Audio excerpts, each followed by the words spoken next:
Hi guys, welcome to our channel Kingsman the blogger. তো আজকে আমি এখানে চলে এসেছি বিষ্ণুপুর বনকাটি। আমি বলেছিলাম অনেকদিন আগে একটা ভিডিও ছেড়েছিলাম যে 24 পরের সময় আপনাদের করে দেখাবো, কিন্তু আনফর্চুনেটলি আমার বাইকটা নিয়ে আসতে পারলাম না, আর আমার হাতেরও এই অবস্থা।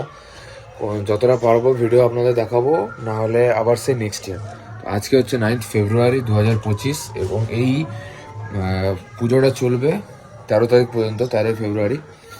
তো প্রতিদিন সেরকম কিছু হয় না, লাস্ট দিনে খুব মজা হয় এবং ঘরে অনেক লোকজন থাকলে তখন খুব মজা হয়। কিন্তু আমাদের সবাই বড় হয়ে গেছি, সবাই কাজে কাজে ব্যস্ত, পড়াশোনাতে ব্যস্ত, তো কেউ সেরকম আসে না।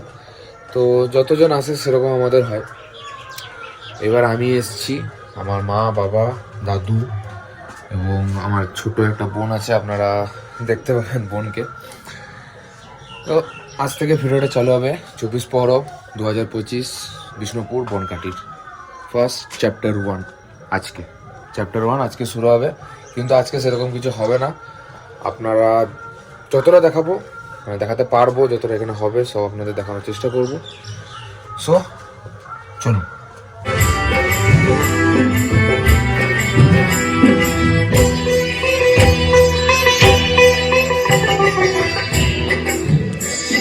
তো এখন আমাদের এখানে সাজানো গোছানো হচ্ছে, আর যা গান বাজছে মনে হয় না আমার ভয়েস ভালো করে আপনারা পাচ্ছেন নাকি।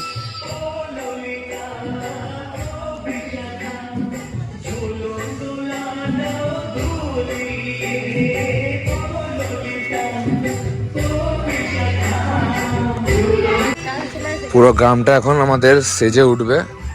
আজকে হচ্ছে 9 তারিখে, আমি আজকে আসানসোল থেকে এলাম এখানে। এই হচ্ছে আমার বোনটা। আজকে রাত থেকে আমাদের পরব শুরু, আপনাদের পুরো পরবটা দেখাবো, বাকি কথাটা একটু পরে বলছি।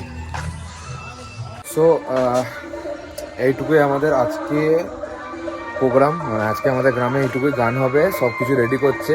আজকে রাতে আরও ভালোভাবে আপনাদের দেখাবো, মানে সকালবেলা যখন, মানে এই সন্ধ্যে এখনও হয়নি, যতটা হয়েছে এতটাই হয়েছে, বাকিটা আপনাদের সন্ধ্যেবেলায় দেখাবো। দেখি সন্ধ্যেবেলায় আর কি কি এক্সট্রা সাজানো হয়, কারণ আমি প্রত্যেকবার আসি, অনেক ছোটোতে এসেছিলাম, অত মনেও নেই আমার, অনেক বছর পর আমি আসছি। আর 125তম মতো আমি লাস্ট এসেছিলাম, তখন মোটামুটি অতটা কিছু মনে নেই যে কী হয়েছিল না। যারা প্রথম দিন থেকে আমি কোনো দিন আসি না, আমরা আসি কালকে, মানে 4 দিনের মাথায় আমরা আসি। আজকে এবারে তাড়াতাড়ি চলে এসেছিলাম, যেহেতু আমার অ্যাক্সিডেন্ট হয়েছে, তো ঘরেই ছিলাম, সেহেতু তাড়াতাড়ি চলে এলাম আমি, মা, বাবা, আমি, দাদু। চলুন এবার সন্ধ্যাবেলা দেখি মোটামুটি রাত করে কি হয়। Let's go. তো এখন চলছে আমাদের ঠাকুর থান সাজানো, ফুল দিয়ে আজকে সারা রাত মোটামুটি সাজানো হবে। তারপরে রাতে কীর্তন শুরু হবে। আশা করছি আপনাদের রাতেরবেলা কীর্তনটা দেখাতে পারবো, কারণ আমি যা ওষুধ খাবো ঘুমিয়ে যেতে পারি, কোনো ঠিক নেই। আর যে আমার কাকু ওইদিকে আছে, ছোট কাকু, সবাই মিলে একসাথে সাজানো হচ্ছে।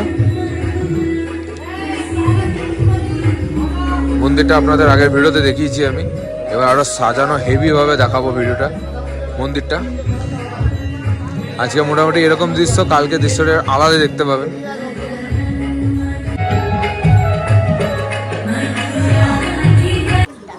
সো এখন রাত 11টা বাজছে, 11টা বাজতে হবে। খেয়ে দিয়ে ডিনার করে আবার এসছি এখানে কি হচ্ছে দেখতে। আজকে মনে হয় সারা রাত এখানে কাটাবো, চলুন দেখি।